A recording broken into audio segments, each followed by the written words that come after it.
सीधा रुख करते हैं मधुबनी के बाबू बरही का, जहां उपेंद्र कुशवाहा कुछ कह रहे हैं। आइए सुनते हैं। और हमारे गठबंधन की विभिन्न पार्टियों से उपस्थित नेतागण,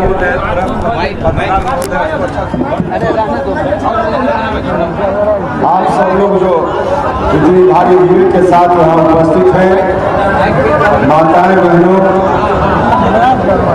सम्मानित अभिभावकगण, मित्रों, भाई और मीडिया के बंधुओं, अभी देवेंद्र यादव जी जब बोल रहे थे और उन्होंने कहा कि आप लोगों ने तय कर लिया है कि महेंद्र जी को जिताना है, तो आप सब लोगों ने दोनों हाथ उठाकर कहा और उसका अर्थ सीधा निकलता है कि आप सब लोगों ने इनको जिताना तय कर लिया है। अब जब इनको जिताने का तय कर लिया है तो मेरा काम आसान हो गया। हम भी तो यही कहने आए थे कि जिता दीजिए, और पहले ही से आप जिताने के लिए मन बनाकर बैठे हुए। भाइयों बहनों, मेरा काम आसान हो गया। लंबा भाषण नहीं करूंगा, थोड़ी चर्चा करूंगा। आप सब लोगों ने जिता दिया, बिहार में हमारी सरकार बनेगी, तो दूसरे लोगों की तरह अब तक जिन जिन को आपने मौका दिया, गरीब गुरुओं का वोट लिया, पिछड़ा अति पिछड़ा दलित अल्पसंख्यक भाइयों का वोट लिया, लेकिन राज किया अपने लिए। आपके वोट का इस्तेमाल अपने परिवार की तिजोरी को भरने के लिए किया, आपकी तकदीर को बदलने के लिए नहीं किया। हम आएंगे तो आपकी जो समस्याएं हैं उन समस्याओं का हल भी निकालेंगे, और साथ ही साथ सत्ता में जो वंचित वर्ग के लोग हैं उनको उचित हिस्सेदारी भी देने का काम करेंगे। कहने के लिए सब लोग कहते हैं मन से, जिनकी जितनी भागीदारी उनकी उतनी हिस्सेदारी। कहने के लिए सिर्फ कहते हैं, मौका मिलने पर लोग करते नहीं हैं। लेकिन हमने तय किया है, अगर आप सब लोगों ने ताकत दी, हमारी सरकार बनी, तो बिहार में हम 4 डिप्टी सीएम बनाएंगे, 4 उप मुख्यमंत्री बनाएंगे, 1 मुख्यमंत्री बनाएंगे दलित समाज से।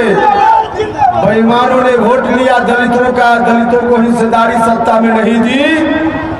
उपेंद्र कुशवाहा आएगा सत्ता में तो दलित भाई के समाज से एक व्यक्ति को उप मुख्यमंत्री बनाने का काम करेगा। अति पिछड़ा समाज के लोगों का भी वोट लिया इन लोगों ने, फिर अति पिछड़ा समाज के लोगों का वोट मांग रहे हैं, लेकिन वोट लिया, सत्ता में हिस्सेदारी नहीं दी। हमको ताकत दीजिएगा तो ये करने मार्ग में दूसरा उप मुख्यमंत्री के रूप में अति पिछड़ा समाज के किसी व्यक्ति को भी बैठाएंगे। अल्पसंख्यक समाज के लोगों से भी इन बेईमानों ने वोट लिया, लेकिन हिस्सेदारी नहीं दी। उपेंद्र कुशवाहा बैठेगा ये करने मार्ग में, तो बगल में उप मुख्यमंत्री के रूप में एक अकलियत समाज, अल्पसंख्यक समाज के भी किसी नेता को बैठाएगा। जो अग्नि जात के लोग हैं, उनमें भी गरीब लोग हैं, उनके साथ भी इन बेईमानों ने न्याय नहीं किया है। उपेंद्र कुशवाहा जाएगा ये करने मार्ग में, तो उस समाज से भी किसी एक व्यक्ति को उप मुख्यमंत्री बनाकर साथ में बैठाने का काम करेगा। 4 उप मुख्यमंत्री बनाएंगे, एक दलित समाज से, एक अति पिछड़ा समाज से, एक अकलियत समाज से और एक अग्नि जात से। और इन चारों में अनिवार्य रूप से एक महिला होंगी, महिलाओं को भी हिस्सेदारी देंगे, उनको भी सम्मान देने का काम। सिर्फ वोट उन लोगों की तरह नहीं, हिस्सेदारी देने का भी काम करें। आज भी लोग घूम रहे हैं, खास करके राष्ट्रीय जनता दल के लोग कहते हैं कि माई समीकरण हमारा है, माई समीकरण है। भाइयों और बहनों, कहने के लिए माई समीकरण है। आज दुनिया में साजिश चली है, साजिश चली है। यूरोप और अमेरिका में जो मुसलमान भाइयों का धार्मिक ग्रंथ कुरान है, उस कुरान पर पाबंदी लगाने की साजिश चल रही है। क्यों चुप है राष्ट्रीय जनता दल के लोग, क्यों चुप है कांग्रेस पार्टी के लोग?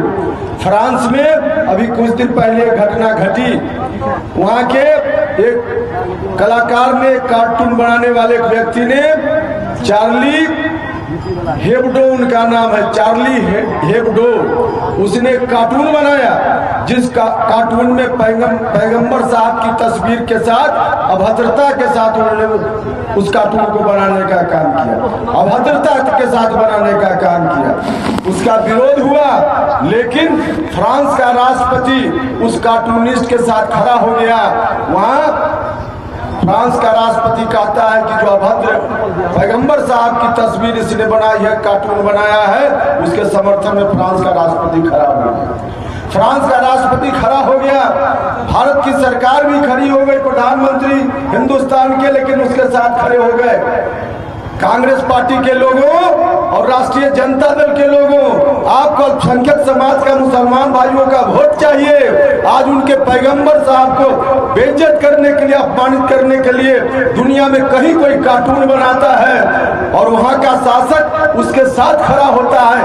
आपकी बोलती क्यों बंद है? आप क्यों चुप है? जरा इसका जवाब लोगों को देना पड़ेगा। कांग्रेस के लोग सिर्फ वोट चाहते हैं, राष्ट्रीय जनता दल के लोग वोट चाहते हैं अल्पसंख्यक समाज के लोगों का, लेकिन पैगंबर साहब के साथ उस तरह से अपमानजनक व्यवहार हो रहा है उनकी तस्वीर के साथ, उनके कार्टून को बनाकर। और राष्ट्रीय जनता दल के लोग, कांग्रेस के लोग चुप हैं। क्यों चुप है? उनको जवाब देना चाहिए। भाइयों और बहनों, दुनिया में कहीं ऐसी घटना होती है, चाहे किसी धर्म के लोग हों, उनके पैगंबर के साथ, उनके भगवान के साथ अगर कोई इस तरह की घटना होती है तो उसकी निंदा की जानी चाहिए, उसकी निंदा की जानी चाहिए। हमने तय किया है देश भर में चाहे जिस तरह से लोग करें, बिहार में हमारी सरकार बनेगी तो इस तरह का बर्ताव करने वाले कोई भी धार्मिक भावना, चाहे हिंदू का हो, मुसलमान का हो या किसी धर्म का, धार्मिक भावना लोगों की और उस धार्मिक भावना और धार्मिक मान्यताओं के खिलाफ अगर कोई भी ताकत उसके खिलाफ में खड़ा होगी तो उपेंद्र कुशवाहा कानून बनाकर वैसे लोगों को जेल में बंद करने का काम करें। किसी धर्म की मान्यता हो, उन मान्यताओं के खिलाफ अगर कोई बोलता है तो उसके लिए कानून बनाने का काम हम करेंगे। राष्ट्रीय जनता दल के लोगों को जवाब देना चाहिए। भारतीय जनता पार्टी के लोग भले जो करें, भारतीय जनता पार्टी के लोग तो हैं ही उस तरह के, लेकिन कांग्रेस के लोग और राष्ट्रीय जनता दल के लोग तो ठेकेदारी लेते हैं, या अल्पसंख्यक समाज के लोगों का ठेकेदारी ले रहे हैं, वोट चाहने के लिए सिर्फ ठेकेदारी। आज उनके साथ जो खिलवाड़ हो रहा है दुनिया में, कहा क्यों चुप है आप? जवाब देना पड़ेगा। चुप रहे। उनको डर इस बात का है कि बोलेंगे तो कहीं ना कहीं भारतीय जनता पार्टी के लोग, भारत की सरकार उनको जेल भेजने का काम करेगी। तो जेल जाने के डर से भले आप सरेंडर हैं बीजेपी के सामने, राष्ट्रीय जनता दल के लोगों, उपेंद्र कुशवाहा को जेल जाने का डर नहीं है। कोई ताकत उपेंद्र कुशवाहा को जेल भेज कर दिखाए? जिन लोगों को जेल जाने से डर है वो लोग डरेंगे, घुटना टेकेंगे।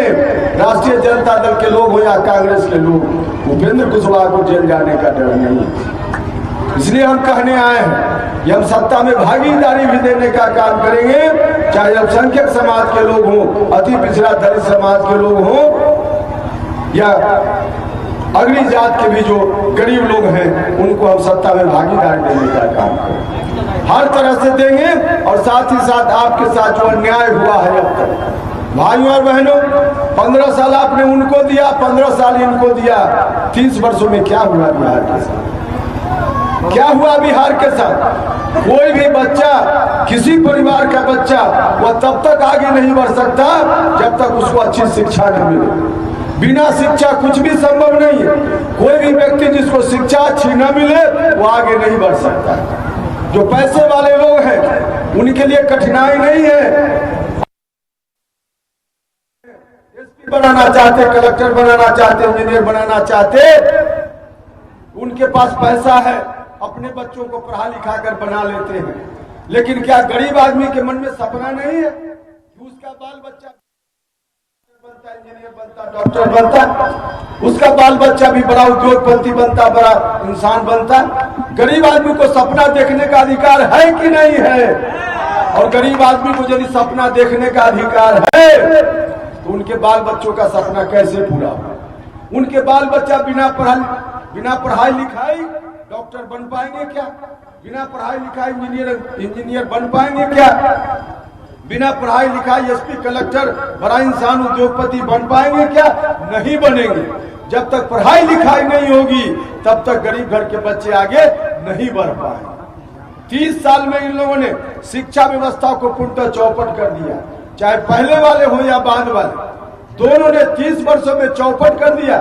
नतीजा हुआ लाखों करोड़ों की संख्या में हमारे यहाँ के छात्र नौजवान जिनको अच्छी पढ़ाई लिखाई नहीं मिल पाई, उनका जीवन बर्बाद हो गया इन 30 वर्षों में। दुनिया की कोई ताकत है भाइयों और बहनों, कोई उपाय है दुनिया में जो जिनका जीवन बर्बाद हुआ 30 वर्षों में उनके जीवन को फिर से आबाद करने का काम कर दिया जाए? कोई उपाय है दुनिया में? नहीं, उनका जीवन फिर से आबाद हो सकता है। जिनका बर्बाद हो गया जीवन उनका नहीं लौट सकता है, यह बात बिल्कुल सच है। लेकिन यह भी सच है कि आगे इसी तरह से बाकी नौजवानों का, छात्रों का भविष्य न बर्बाद हो, इस काम को किया जा सकता है। आगे आने वाले लोगों के लिए भविष्य की बर्बादी को रोका जा सकता है और यह ताकत आपके हाथ में है भाइयों और बहनों। आप अगर चाहेंगे तो आगे किसी का भविष्य शिक्षा के अभाव में नहीं बर्बाद होगा, किसी का जीवन शिक्षा के अभाव में नहीं बर्बाद होगा। आपके हाथ में है यह उपाय। आप सब लोगों ने अगर चाहा तो आगे अब के बाद, चाहे पिछले दिनों कुछ भी हुआ हो, लेकिन अब आगे गांव के सरकारी स्कूल में अच्छी पढ़ाई हो सकती है, हर तरह से अच्छा इंतजाम हो सकता है। मैं भारत सरकार में शिक्षा मंत्री था, मैंने देखा है देश के कई राज्य हैं जहां सरकारी स्कूल में बेहतर से बेहतर पढ़ाई होती है।